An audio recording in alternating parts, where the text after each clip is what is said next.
Hi everyone. Hello, hello. I hope you all are doing well. Sorry, my cat's shaking and everything. Blessed Litha to you all. It's also called Midsummer. I almost said Litha again. It's also called Midsummer, the summer solstice. And what a wonderful, wonderful day to celebrate Father's Day. Isn't that perfect?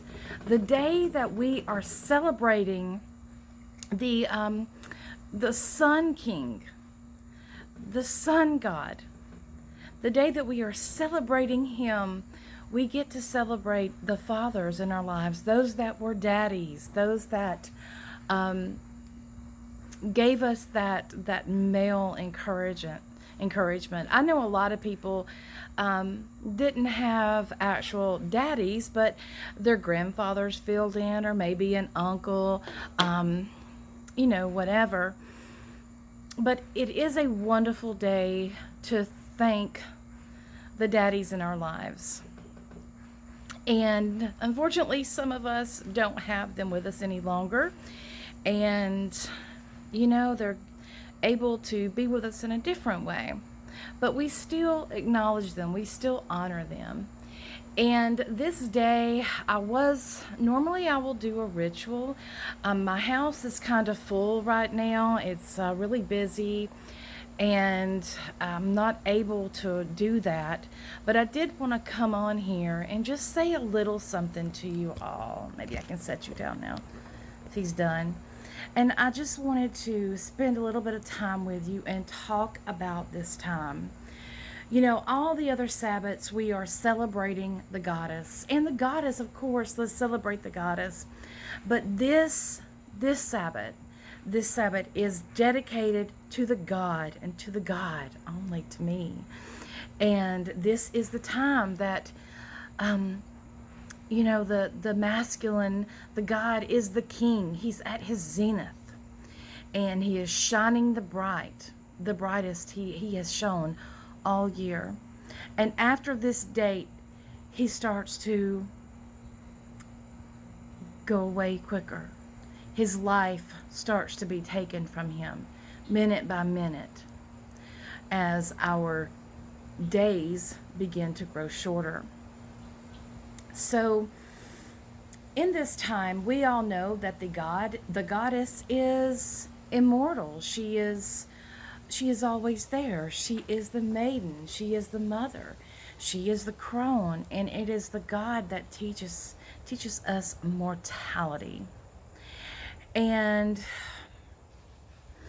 whenever we have been faced with our own mortality, it's almost like we get a different view on life. And we all know, we all can understand the incarnation of the soul into the body. We can all see that, but many of us really, really fail to really capture and understand what morality is. And for those of you that have been faced with your own mortality, I know that you look at this world in a totally different way now. You see things a little clearer. You understand things a little bit more. Maybe you take time in nature more than you would normally do. There's just a difference in it, and it's so hard to explain this difference that you do experience once you have faced your own mortality. But this Sabbath, I heard the message loud and clear, and it was one of appreciating the life that we have and understanding how precious it is. Now, nowadays, we really, woman having a baby, well, women have babies all the time, and we live in a different world than they did, say, 100 years ago, where the infant mortality rate was very high. So for a child to come in this world and make it, past the toddler years up to, the teenage years was a blessing. It was an absolute blessing. And nowadays we tend to take that for granted. We take the fact of being able to wake up every morning and breathe air and be in this plane for granted. And the God teaches us to appreciate our life. And he teaches us that we need to live every second, that we need to stop being reserved and just kind of pulled out of ourselves, that we need to actually experience life. One of the things that really gets me is that, especially within the New Age community of this, we talk about, oh, we're spiritual. Yes. Okay, that's great. But you are a spiritual being having a human experience. And you are here to have that human experience, no matter what it may be. Good, bad, ugly, pretty, all of it. You came here to experience that. And we have this path, this journey that we must go through. So for this day, what has really been coming to me and really pressing on me is to get the message across of how we have to be so grateful for our lives.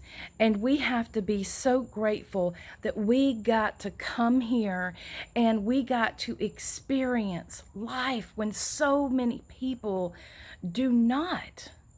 In America, we have different healthcare systems. We have all of these different things that are not available to others in other countries. And what a blessing we have. We can't allow ourselves to get lost and to get distracted, things to distract us, the things that divide us, the things that want to tell us that we should be mad at the other person, that we should do this and we should do that. That is losing touch. It's being distracted. It's causing a distraction, and it's us being distracted. It's pulling us away from the real reason that we are here in this earth.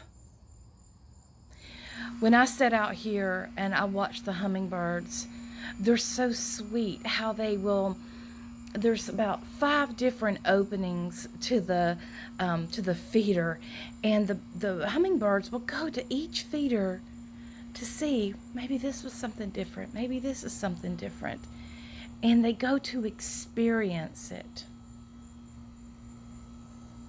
And they're grateful for that. Are you kidding me? They're absolutely beautiful. But it's that experience. They have to experience it. And what I have been seeing a lot is people that are afraid to do anything in their lives because of fear being pushed in people's faces over so many different things. There's fear being pushed at us. There's division being pushed at us. There's so much negative being pushed at us.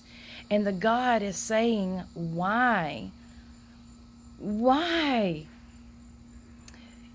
The Emperor card in the tarot is one of my favorite cards because it teaches us that before we can go out there and, pretend to be anything or say we're anything, we must first find that power within ourselves.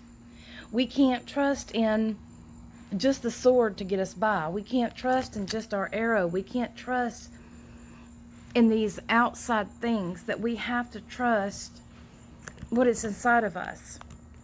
And we have to find that inner that inner strength that we have, and we have to listen to that inner voice, that knowing, that intuition, that gut feeling. So the emperor teaches us that the power, it doesn't it doesn't lie in this weapon that we've put together.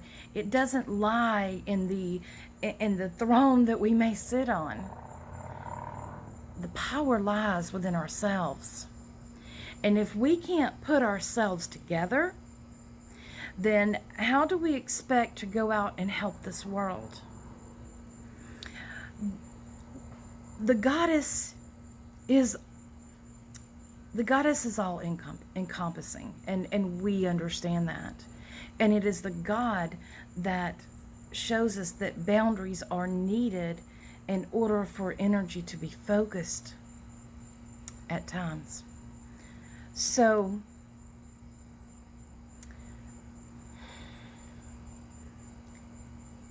the way that it was shown to me was that we have to understand that our inner strength is not our emotions. And there is too many people that are acting out of emotions, acting out of like kind of high school behavior, like the clique. If you're not in the clique, then it doesn't matter. You can't be a part of this group. It doesn't matter how great you are, because you're just not in the clique. You don't fit in with us. That sort of behavior is rather bad. I mean, that's like Mean Girls. That's the movies that we used to watch and say, oh my goodness. In form, I mean, it could be going into bullying as well.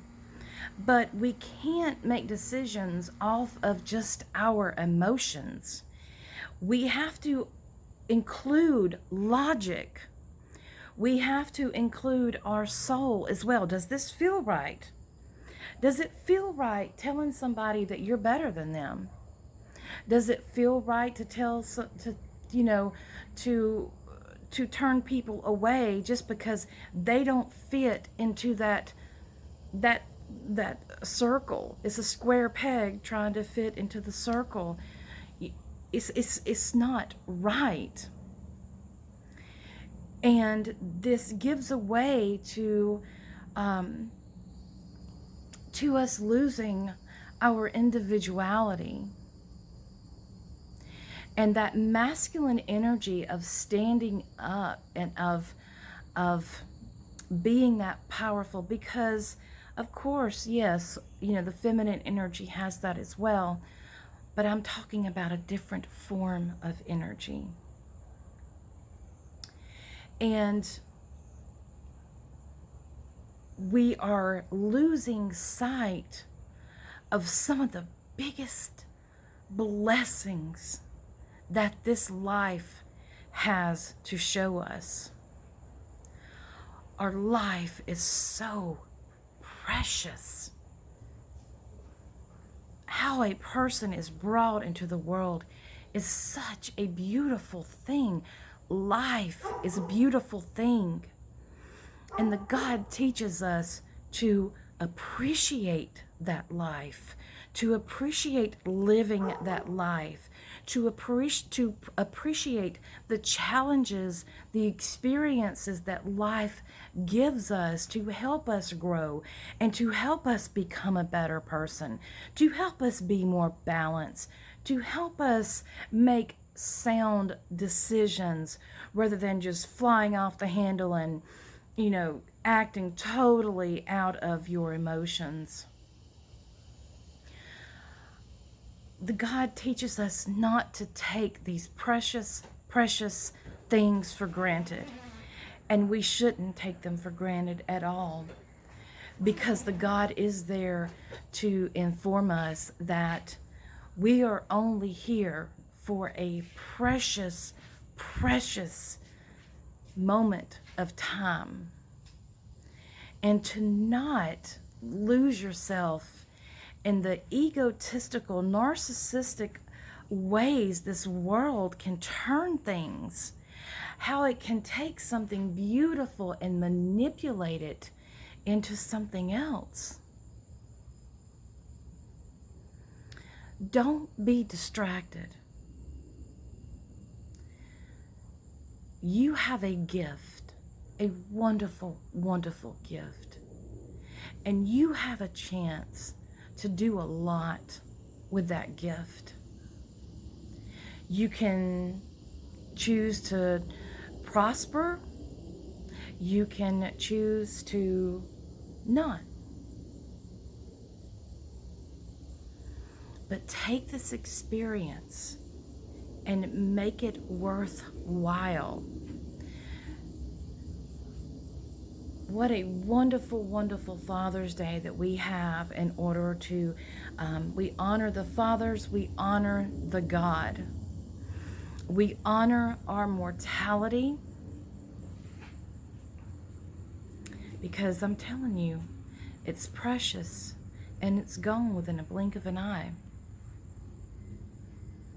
There's so much that we can do. There's so much that we can accomplish as people if we just stop getting distracted from all of the BS that is around us. Just stop getting distracted from all of that. See through it. Find clarity.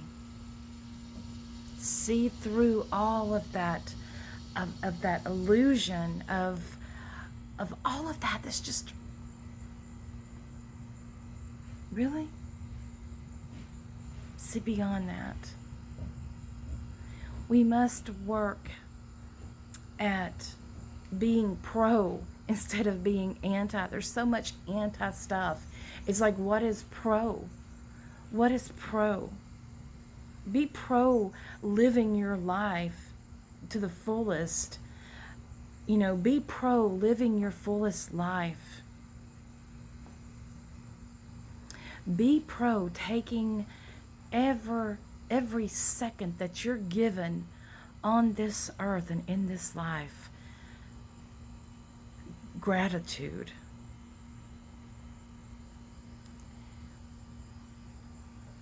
Many of us we have different hands we have to work with. I understand that. Many of us, we have different paths, we have different journeys, we have all these different things in our world that we do have to consider. And I understand that. But ultimately, you choose your experience. Choose wisely. Remember, the power is not in the outside, into things. It's not in what you own. It's not in what you have. The power lies within the seat of your soul. That is where your power is. So, I hope you enjoy that message. I hope you take that to heart and just be grateful that you have the breath that you have, because there's many people who did not get that chance today. Their experience was cut. The goddess, she reminds us that the life is circular. All that dies shall be reborn. But the God teaches us that we experience one life at a time, and to never take that for granted. To always be grateful, learn from those mistakes, and work at growing and bettering, expanding, having better things. Look at our technology. Do good with it. Make it count. Make it count. So I hope you all have a wonderful rest of your day. Happy Father's Day. Happy Solstice. Happy Litha, Midsummer, whatever you celebrate. I wish you all many, many, many blessings. And I'll see you next time.